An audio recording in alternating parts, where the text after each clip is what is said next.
হরে কৃষ্ণ। একবার একজন সাংবাদিক এসেছিলেন শিলা প্রভুপাদের ইন্টারভিউ নিতে।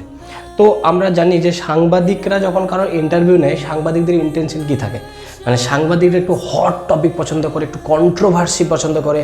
তো সাংবাদিকদের উদ্দেশ্যই থাকে সেই ব্যক্তিটা থেকে কি কি খুঁত পাওয়া যায়, কিভাবে তাকে অপদস্থ করা যায়, কীভাবে আন্ডারএস্টিমেট করা যায়, কিভাবে তার থেকে ত্রুটিগুলো বের করে সেটাকে হাইলাইট করা যায়।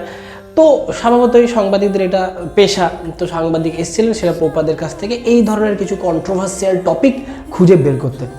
তো সেই সাংবাদিকটা শিলা প্রভুপাদের কাছে এসে প্রশ্ন করলেন, শিলা প্রভুপাদ, আপনাদের এই যে আন্দোলন, এই আন্দোলনটা শুধু ত্যাগীদের জন্য, যারা ত্যাগ করতে প্রস্তুত তাদের জন্য, তাই কি? শিলা প্রভুপাদ বললেন, না, কোনো মতেই না। কেন? কিন্তু আপনাদের যে লাইফস্টাইল সেটা দেখে তো আমার সেরকমই মনে হয় যে এটা ত্যাগীদের জন্য।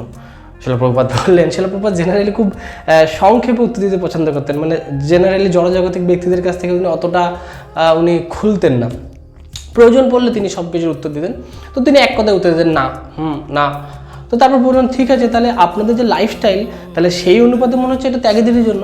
বললেন, না, আমরা কাউ ত্যাগ করতে শেখাই না, আমরা ভালোবাসতে শেখাই, আমরা প্রেম দিতে এসেছি, আমরা ভাগবত প্রেম করতে শেখাই, আমরা ত্যাগ করতে শেখাই না। ভাগবত প্রেম কী জিনিস সেটা আগে বুঝতে হবে। তো এইভাবে শিলা প্রভুপাদ কিন্তু ওনার প্রশ্নগুলোর উত্তর দিচ্ছিলেন, যাতে করে সাংবাদিক কোনো মতেই প্রভুপাদের কাছ থেকে কোনো রকম কিছু ত্রুটি পাচ্ছিলেন না। তো সেই সময় হঠাৎ করে কী হলো, একটা রোলস রয়েস গাড়ি শিলা প্রভুপাদকে নিয়ে যাওয়ার জন্য ঢুকলো।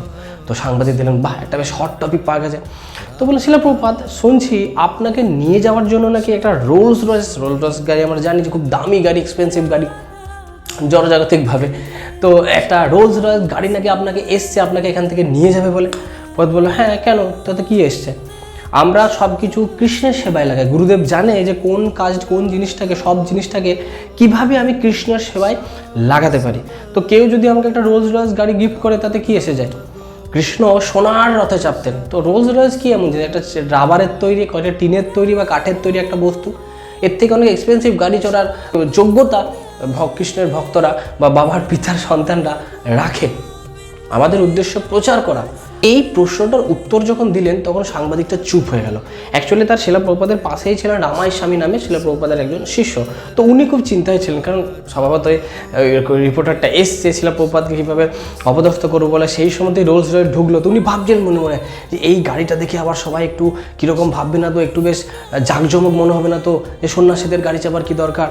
কিন্তু শিলা প্রভুপাদের উত্তর শুনে উনি বুঝে নিলেন যে প্রভুপাদ কি সুন্দরভাবে সব কিছুকে কৃষ্ণের সেবায় লাগাতে জানেন। প্রভুপাদের কাছে একটা যদি সুইফট ডিজায়ার বা একটা ট্যাক্সি, প্রভুপাদের উদ্দেশ্য এখান থেকে ওখানে গিয়ে প্রচার করা, তাতে সেটা ট্যাক্সি করে যাচ্ছে না রোলস রয়েস করে যাচ্ছে, এটাতে কোনো অসুবিধা নেই। কিন্তু কেউ যদি রোলস রয়েস গাড়ি প্রভুপাদকে দেয়, তাহলে প্রভুপাদ কেন সেটাকে রিফিউজ করবে? কারণ সেটা তো কৃষ্ণের সেবাতে লাগাচ্ছে, কৃষ্ণের সেবার জন্য দিচ্ছে। তো তখন রামায় স্বামী মহারাজ খুব কনভিন্স হলেন, তার দুশ্চিন্তা একদম চলে গেল। এবং সেই যে পরিবেশটা ছিল একদম থমথমে শান্ত, মানে রিপোর্টার যিনি সব কিছুর মধ্যে খুদ বের করেন, সেও বুঝতে পারছে না যে আমি এরপর কি উত্তর দেবো।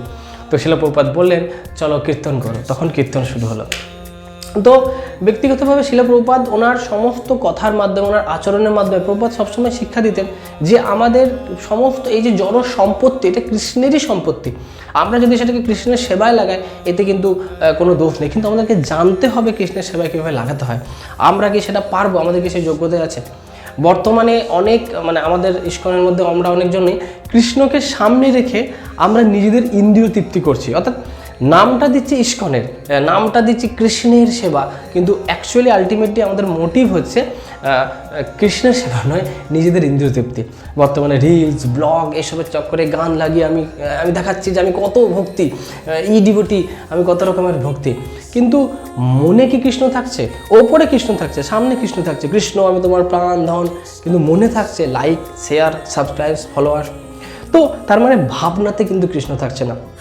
সেই জন্য আমাদের ইন্টেনশনটা সঠিক রাখতে হবে। আমাদের উদ্দেশ্য হওয়া উচিত কৃষ্ণের সেবায় সব কিছুকে লাগানো, কিন্তু একটা পরম্পরা ধারার অনুমতি, কিন্তু যথার্থ একজন